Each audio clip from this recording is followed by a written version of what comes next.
McLaren's decision to deny Oscar Piastri shot at Japanese GP win was fair, says driver. Oscar Piastri, the young Australian driver for McLaren, has publicly stated his understanding and acceptance of his team's decision to decline his request to challenge Max Verstappen for victory during the closing stages of the Japanese Grand Prix. A race held on Sunday which saw Piastri finish third behind his teammate Lando Norris and race winner Verstappen. The 24-year-old, reflecting on his performance and the strategic calls made during the intense battle at the Suzuka International Racing Course, expressed a belief that he possessed the requisite pace in the latter part of the race to potentially reel in and even overtake the dominant Red Bull driver, Max Verstappen, who ultimately crossed the finish line first. When coming off a triumphant victory in the previous race in China, Piastri was naturally keen to build momentum and potentially secure back-to-back wins, a rare feat in Formula One. However, his aspirations were tempered by team strategy, a common element in the highly competitive world of motorsport.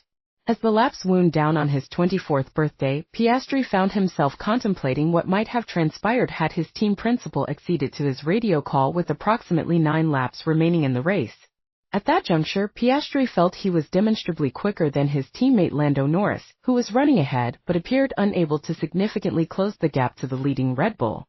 Piastri's direct communication to his pit wall was clear and concise. "I think I have the pace to get Max," he relayed over the team radio, signaling his readiness and belief in his capability to attack the leader.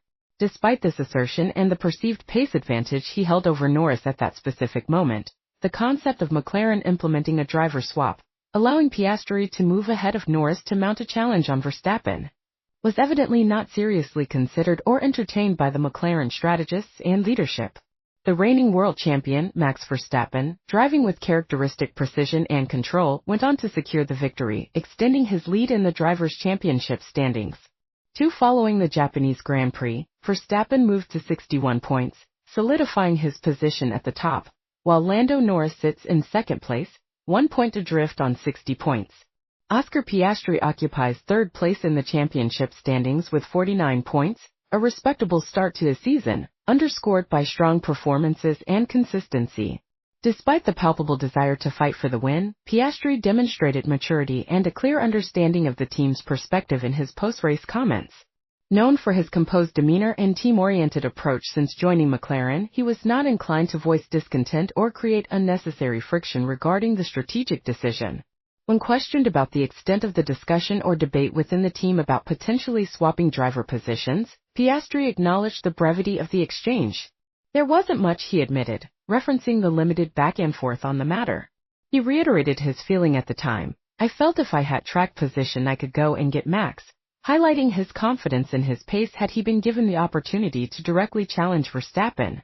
However, he quickly followed this by acknowledging the fundamental reality of racing that day. "But that's what happens when you qualify behind, unfortunately." This statement implicitly points to the critical role of qualifying performance in dictating race opportunities and track position, especially at a circuit like Suzuka where overtaking can be challenging. Piastri concluded his thought on the matter by stating, "I at least asked the question." I think that was a fair response, indicating his acceptance of the team's prerogative and the professionalism with which the situation was handled, despite his personal ambition in that moment. Ultimately, McLaren's strategic options on Sunday were significantly influenced by the outcome of Saturday's qualifying session. Max Verstappen delivered one of his most impressive qualifying laps, securing pole position against what many observers felt were considerable odds, particularly given McLaren's strong practice form. Verstappen's sensational track record lap effectively put the papaya-colored cars on the back foot from the very start of the race, forcing them into a chasing position rather than dictating terms from the front. This qualifying performance by Verstappen was a masterstroke that paid significant dividends for Red Bull in managing the race pace and strategy from the lead.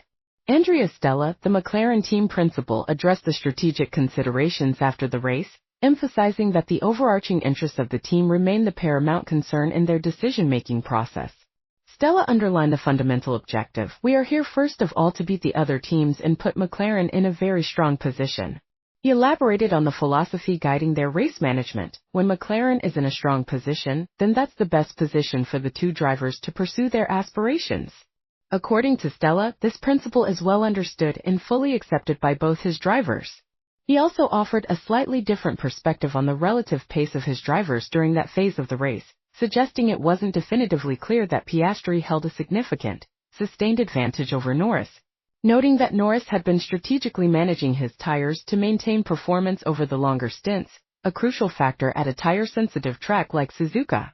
The Japanese Grand Prix results also prompted commentary from other drivers, including Lewis Hamilton, who reportedly urged Ferrari to enhance their performance following a race where his own Mercedes team also faced challenges.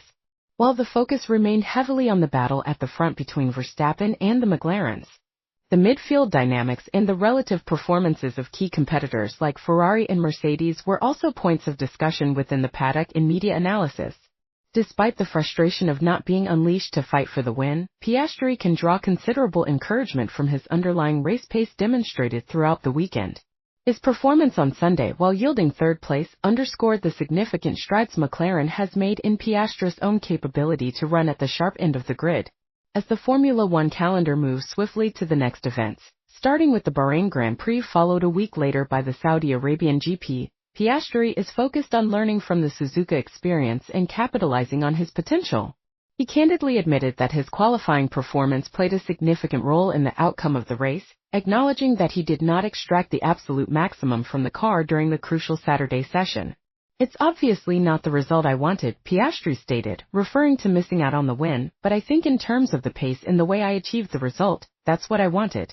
He pinpointed the qualifying deficit as the primary factor limiting his race potential. "I didn't get the most out of the car in qualifying, so that unfortunately kind of dictated a lot of what I could do today. And that's led to the result I've got."